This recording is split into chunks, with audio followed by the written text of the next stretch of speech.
अभी मैंने पहले एक बार लाल किले से कहा था, जीरो डिफेक्ट जीरो इफेक्ट। आज कहना चाहता हूं कि हमें विश्व बाजार में अपने सामर्थ्य का लोहा मनवाना है, तो हमें क्वालिटी में निरंतर नई ऊंचाइयों को पार करना। दुनिया क्वालिटी को स्वीकार करती है, हमारी गुणवत्ता सबसे ज्यादा हो और सरकार के भी प्रयास हो, रॉ मटेरियल की भी उपलब्धि हो, हमारी प्रोडक्शन की कॉस्ट कैसे कम हो, हम उसमें दम रह गए।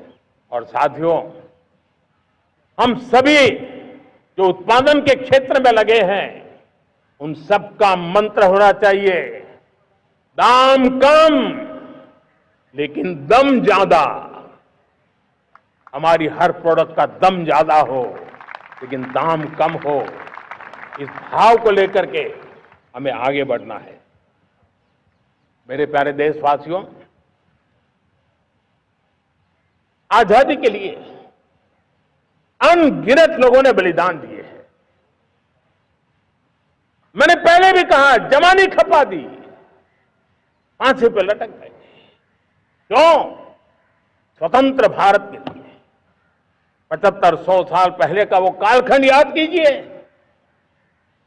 पूरा देश स्वतंत्र भारत के मंत्र को लेकर के जीता था। आज समय की मांग है, स्वतंत्र भारत का मंत्र लेकर के जीने वालों ने हमें स्वतंत्र भारत दिया। आज 140 करोड़ देशवासियों का एक ही मंत्र होना चाहिए, समृद्ध भारत। अगर कोटि कोटि लोगों के बलिदान से स्वतंत्र भारत हो सकता है, तो कोटि कोटि लोगों के संकल्प से, पुरुषार्थ से, आत्मनिर्भर बनने से, वोकल फॉर लोकल की बात करने से, स्वदेशी का मंत्र को जापने से समृद्ध भारत भी बन सकता है। वो पीढ़ी स्वतंत्र भारत के लिए खप गई थी, ये पीढ़ी समृद्ध भारत के लिए नए कदम उठाए, यही समय की मांग है। और इसलिए मैं आज बार बार आग्रह करता हूं और मैं देश के सभी इन्फ्लुएंसर्स को कहना चाहता हूं, इस मंत्र को आगे बढ़ाने में मेरी मदद कीजिए। मैं सभी राजनीतिक दलों को, राजनेताओं को सबसे कहता हूं कि आइए, ये किसी राजनीतिक दल का एजेंडा नहीं है, भारत हम सबका है। हम मिलकर के वोकल फॉर लोकल, उस मंत्र को हर नागरिक के जीवन का मंत्र बनाएं। भारत में बनी हुई, भारत के नागरिकों के पसीने से बनी हुई वो चीजें जिसमें भारत की मिट्टी की महक हो और जो भारत के आत्मनिर्भर के संकल्प को ताकत देता हो, हम उसी को खरीदेंगे, हम उसी का उपयोग करेंगे, हम उस दिशा में आगे आए। यह हमारा सामूहिक संकल्प हो। देखते ही देखते हम दुनिया बदल देंगे। दोस्तों, मैं आज हर छोटे मोटे व्यापारी को, दुकानदार से आग्रह करना चाहता हूं, आपकी भी जिम्मेवारी है। हम छोटे थे, हमने कभी बाजार में देखा नहीं था कि शुद्ध घी की दुकान, ऐसे ही लिखा जाता था घी की दुकान।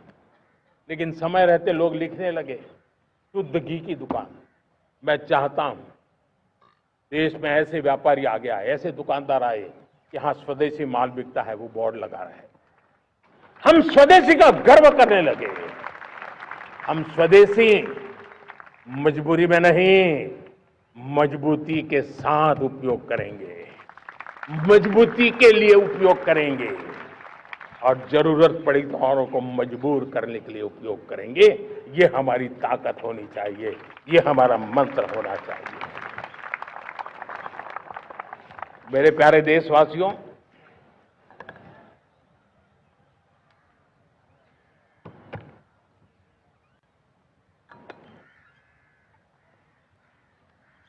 मुझे बहुत लंबे समय से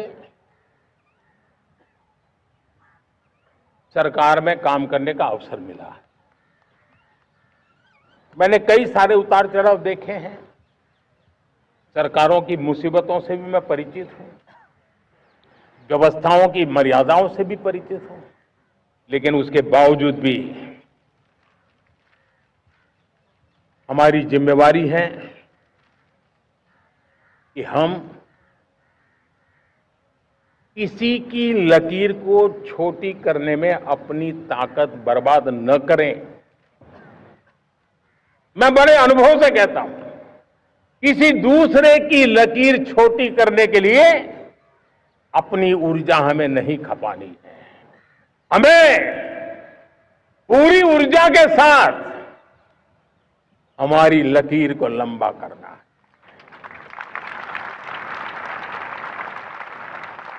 हम अगर अपनी लकीर लंबी करते हैं तो दुनिया भी हमारा लोहा मानेगी। आज जब वैश्विक परिस्थितियों में आर्थिक स्वार्थ दिनों दिन बढ़ रहा है, तब समय की मांग है कि हम उन संकटों के रोते बैठने की जरूरत नहीं है, हिम्मत के साथ हम अपनी लकीर को लंबी करें। और मैं 25 साल के शासन के अनुभव से कह सकता हूं, अगर ये रास्ता हमने चुन लिया, हर किसी ने चुन लिया, तो फिर कोई स्वार्थ हमें अपनी चंगुल में नहीं फंसा सकता है। मेरे प्यारे देशवासियों, बीता दशक रिफॉर्म, परफॉर्म, ट्रांसफॉर्म कर रहा है, लेकिन अब हमें और नई ताकत से जुड़ना है। पिछले दिनों हमने कई रिफॉर्म्स किए, एफडीआई हो, इंश्योरेंस कंपनी की बात हो, विश्व की यूनिवर्सिटीज को भारत के अंदर स्थान देने की बात हो, कई रिफॉर्म्स किए हैं। 40,000 से ज्यादा अनावश्यक कंप्लायंसेस को हमने खत्म किया है। इतना ही नहीं, 1500 से अधिक पुराने कानून जो बाबा आदम के जमाने के थे, उन सबको हमने खत्म कर दिया है। हमने दर्जनों कानूनों को सरल करने के लिए संसद में जाकर के जनता के हितों को सर्वोपरि रख करके बदलाव किए हैं। इस बार भी हो हल्ला के बीच लोगों तक बात पहुंची नहीं होगी, लेकिन एक बहुत बड़ा रिफॉर्म इनकम टैक्स एक्ट में हुआ है। करीब 280 से ज्यादा धाराएं हमने समाप्त करने का निर्णय किया है। और साथियों, सिर्फ आर्थिक मोर्चे पर ही रिफॉर्म नहीं, हमने नागरिक के जीवन को भी आसान बनाने के लिए रिफॉर्म किए। इनकम टैक्स रिफंड की बात हो, रिफॉर्म का परिणाम है। फेसलेस असेसमेंट की बात हो, रिफॉर्म का परिणाम है। 12 लाख तक आज इनकम टैक्स से मुक्ति दे देना, देश का जो भविष्य बनाने में उत्सुक है ऐसा मेरा मध्यम वर्ग का परिवार आज खुला नहीं समा रहा है। कभी किसी ने सोचा नहीं था कि 12 लाख रुपए तक का इनकम टैक्स पर जीरो कर दिया जाएगा, आज कर लिया है। जब देश का सामर्थ्य बढ़ता है तो देशवासियों को लाभ मिलता है। अंग्रेजों के जमाने से दंड संहिता में हम दबे पड़े थे, दंड का भय दिखा करके जीवन चल रहा था। 75 साल आजादी के ऐसे ही गए। हमने दंड संहिता को खत्म कर दिया, न्याय संहिता को ले आए हैं। न्याय संहिता में भारत के नागरिक के प्रति विश्वास का भाव है, भारत के नागरिक के अंदर अपनेपन का भाव है, संवेदनशीलताओं से भरा हुआ है। हमने रिफॉर्म की यात्रा को तेज करने के लिए बीड़ा उठाया। हम बहुत तेजी से आगे बढ़ना चाहते हैं। मैं चाहता हूं देशवासियों, देश के लिए कर रहा हूं, मैं मेरे लिए नहीं कर रहा हूं, किसी का बुरा करने के लिए नहीं कर रहा हूं। मेरे राजनीतिक दल मेरे प्रतिस्पर्धी साथी भी देश की इस उज्जवल भविष्य के लिए आगे आए, हमारा साथ दें। स्ट्रक्चरल रिफॉर्म्स की बात हो, रेगुलेटरी रिफॉर्म्स की बात हो, पॉलिसी रिफॉर्म की चर्चा हो, प्रोसेस रिफॉर्म की चर्चा हो, प्रोसीड्यूरल रिफॉर्म्स करने की जरूरत हो, हर प्रकार के रिफॉर्म्स ये आज हमने मकसद बना करके चले हैं। और मेरे प्यारे देशवासियों, नेक्स्ट जनरेशन रिफॉर्म्स के लिए हमें